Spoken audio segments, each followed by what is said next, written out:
What's going on, guys? Welcome back to the channel. Today we are going to do a full walkthrough of this Norwell flat tray and four-wheel camper Granby Flatbed. This thing is brand new, fresh from the factory. This is also the one that they might be discontinuing and kind of condensing into the Hawk Plus. So Granby might be going away, Hawk might be going away, and we might just have a Hawk Plus, which is like the happy medium. So this might be one of the last large 8-foot flatbeds that we do. So let's do a walk around video. Let's show you guys what it's about. Okay guys, we're gonna start on the passenger side and work our way around the camper. We've already had this thing up and down a few times, so I already have the latches pulled. As you can see, I am 6 foot tall. This truck has no lift on it. That's probably 7.5 feet. To grab and undo a latch, you're definitely stepping on steps. This is their aluminum flatbed with the cargo boxes for the sides. It also has the water tank. This is our water drain that we add onto the side of the box. We also have our water fill. Moving on to the camper, you're gonna have your 2 propane tanks that come with the camper that need to be purged and then filled for your first trip. Pretty nice that comes with 2 though. Sometimes campers like this, you're limited on stuff like this. These cargo boxes open up, they are lockable. They open up with these heavy duty latches. Decent amount of storage there. What's nice is these boxes are removable, so if you ever wanted to clean them or change them out or modify them, you can do that. Something custom that we did on this truck was this model came with an inverter that the customer wanted to retain. So we actually tossed it in this box. We did invert it to make sure that there was enough length on the cable. So now he has a 120 volt, 20 amp breaker in the back that can be turned on up front or back here. Pretty nice. Doesn't take up much room, still leaves the lower part of the box available for use. Door, which we will get in here in a second. We have the FEMA F45S awning that comes out. Very, very nice awning. The reel that helps bring it out attaches there and is stored inside. Then this is new to the campers, or newer. We have our 110 outlet that only works when you're plugged into shore power. Then you have your 30 amp right here. Most people are using this for their Starlink Mini. So it's a direct connection. On the inside, there's a switch to get this turned on, and then you have your USB and USB-C that comes out of this. We have our side lighting. I think that covers most of it. Let's move to the back. Come to the back with me. This customer opted for the Mully panel. It's a nice panel that stretches the entire length, made of aluminum, super lightweight, but it has all the attachments. What's really interesting with these trays is there's not a clear-cut wiring diagram on how to wire these brand new trucks to aftermarket lights like this. You get hyper flashing and a bunch of other things that can happen. Through a few hours of testing, we got the wiring dialed down to where it all functions properly. No lights come up or hyper flash. Next, you got this is one of the huge benefits of having a tray like this, is the ability to be able to have a pull out function. We left a bunch of the gear in here that can't be used during install. But one of the cool things that this customer ordered was a clip-on table.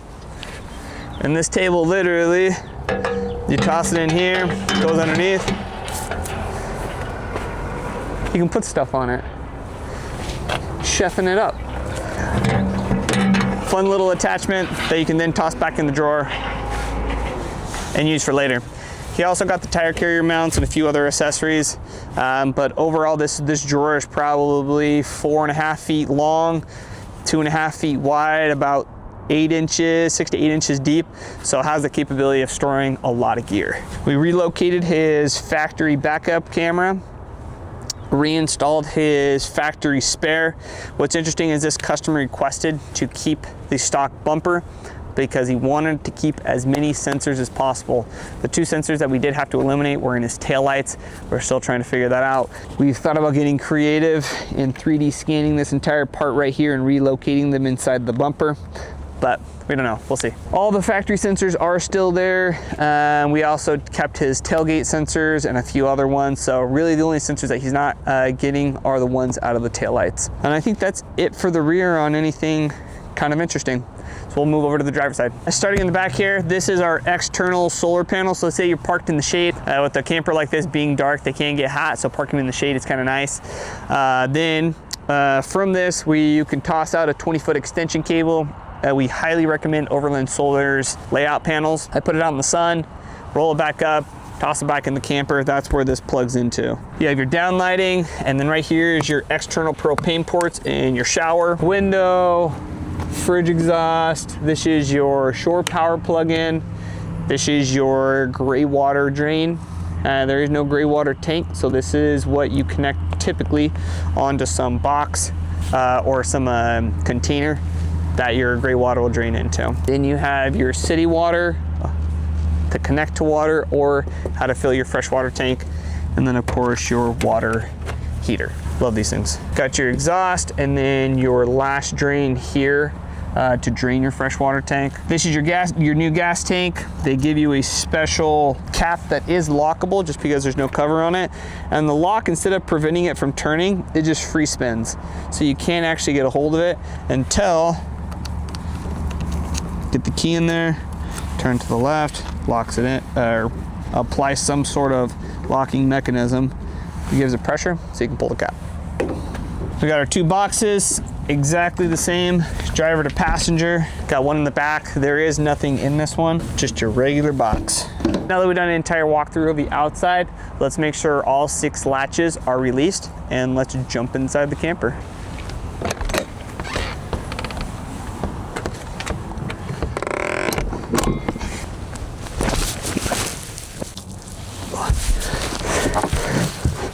Now that we're up in the camper, let's get the top popped.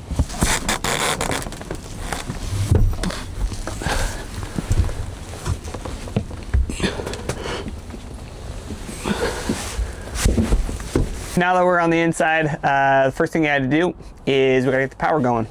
So most of the power is gonna originate from down here in this box. Lots in here, but this knob right here, pop it up. Oh. Hold on.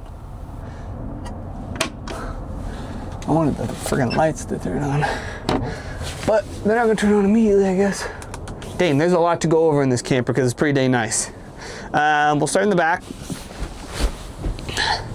Granby means you got more room for furniture. This is like a couch. Easily fit 4 people right here. Inside each one of these little benches is storage, a lot of storage, like a significant amount of storage. Let me show you. That's it right there. Lots of storage. You can put buckets in there. Okay. Then you have your swivel table. Okay. Same amount of storage under here. Then you have storage under your feet. 3 individual compartments on this model.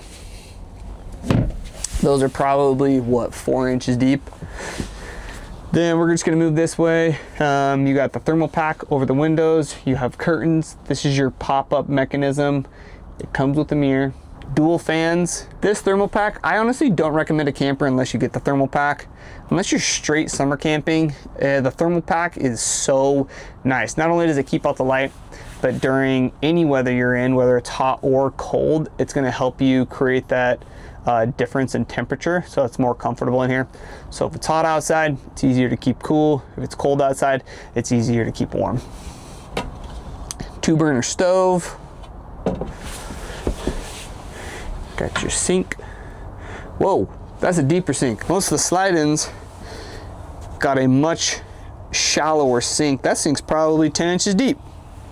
That's nice. Then we're gonna move on to the fridge. This is the Isotherm 135. Big fridge, very nice fridge. It's a 2-way fridge, meaning that it is running off only electricity, no propane. Next, you got a storage cabinet. This is probably one of the best storage cabinets. The entrance might be small, but it's a very deep cabinet. Lots of space here. This is where your heater comes out, another vent. And this is access to water heater, water tank, electrical. Then as you close this, more storage.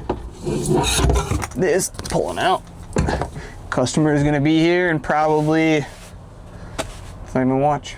They're gonna be here in a few hours. So we're going through everything, just making sure it all works one last time. Silverware. This is your heater. You can get this thing turned on. Oh, no propane, duh. They have a night mode, but essentially it's probably one of the easiest ways to turn on a heater. You just pick your temperature, click it, it's gonna start going. When you wanna turn it off, you're done. Right here, you're gonna have your tanks, mostly your fresh water, and then batteries are completely full. You also have your water pump here when you're ready to use your sink. Next, storage. If you end up getting a toilet in your flatbed, that's where it'll go, is in this area, so you don't get the storage. Then you got another little storage container accessible here from the top. Your last one here, that's where your batteries are going. We got two 162 amp batteries from XBeyond 360. Best battery on the market right now. Fantastic, literally everything. The battery monitoring system actually will show you via Bluetooth how much energy is coming in, out, the temperature of the batteries. There's a built-in heater, and that heater will protect the battery and keep it at a temperature so that the cells don't get damaged. Very, very well made. It's what they put in all of their campers now. Okay, next. Oh, that's kind of cool. Just realized this little latch right here, it's the small things. It's kind of nice. Okay, next. These little guys are for transportation. Pop these off. This is one of the best features. Large bed. So freaking nice. These cushions fit in here. This cushion is actually for this seat, which is pretty nice.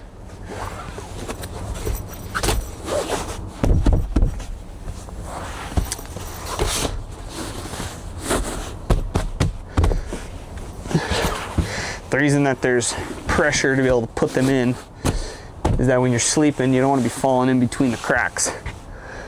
So get a little bit of pressure, allows the mattress to lay flat, and that's where you're sleeping. I want to say this is close to a queen or a king. I can't remember which model he ordered, but it is definitely large. So then these can be stored up top, or you can pull them down below. Really just, it's up to you.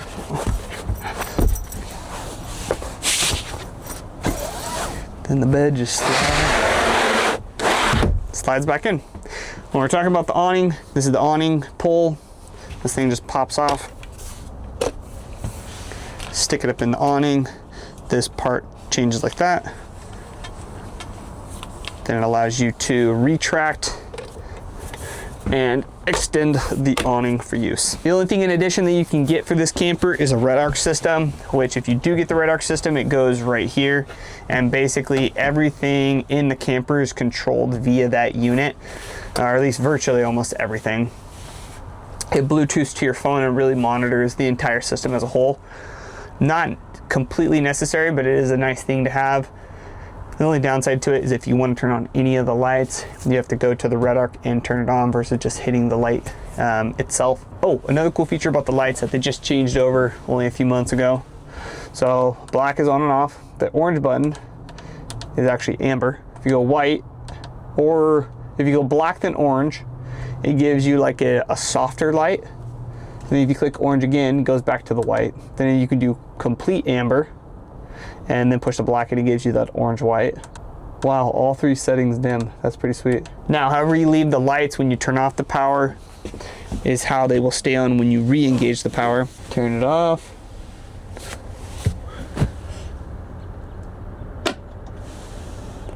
Turn back on. Okay, to wrap this video up, I'm gonna show you a few of the things that are also included in the camper.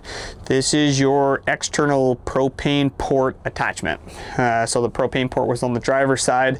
This goes in, you can see these two teeth, you press it, twist it, it engages the propane, and then you'll need the attachment to whatever you're going to be using it for. This is your shore power, goes in, just your regular plug-in. And then this is part of your install kit. So this one is probably the door. Yep, door. Then the Max Air 4500 models have a remote, so you got 2 remotes. I'm pretty sure you can control both with a single one. I'm not completely sure on that. You also got stakes for your awning.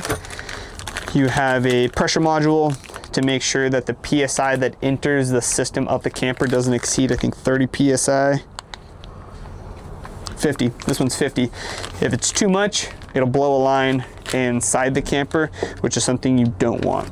Then they provide the stuff for winterization, an additional solar attachment, your external shower. This one's kind of fun to show because this portion goes in, engages the water, and then as you twist this specific module, it allows you to have hot or cold water come out of the nozzle. And the Truma hot water heater that is installed in these campers is a tankless hot water heater, but it has a really cool circulation process where it sends it down the sides and then up through the center into the what they call the mixing tank. And that way there isn't such a large fluctuation, if any, in temperature with such a small tank. Because we've all been in a shower that it goes ice cold to scalding hot. But you won't get that with these. Then here are some other awning mounts that you can attach onto the flatbed. And then all the manuals that come with the accessories within the camper. So if you guys are looking to get a flatbed camper, this is the one to buy. They're starting at, but then they'll go up from there. Just all depends on what accessories you add into the camper. So best thing about 4-wheel campers that I have been able to see over the years and months of selling these things is that they hold their value better than any other camper on the market. Very few times do I see these campers being discounted significantly, even after a few years of use. We've sold a few here locally where they have bought them for cheaper, had them for 5 or 6 years, and sold them for more. Those were pre-COVID purchases, but still, these campers are built very, very well. They hold their value. They're very, very desirable. Thus, why they keep building them. If you guys have any questions about this build, leave them down in the comments down below. Also, if you'd like us to install one of these on your truck, head over to Apex Off-Road Idaho, send us an inquiry, or swing by the shop here in Boise, Idaho. We have a few display models that you can check out for yourself. Also, guys, if you want to see more 4-wheel camper walkthroughs here at our shop, every camper that comes in, we are doing a walkthrough so you guys can see what is being ordered, what's new, what's up to date with these campers. Make sure to like and subscribe, and we'll see you guys on the next walkthrough.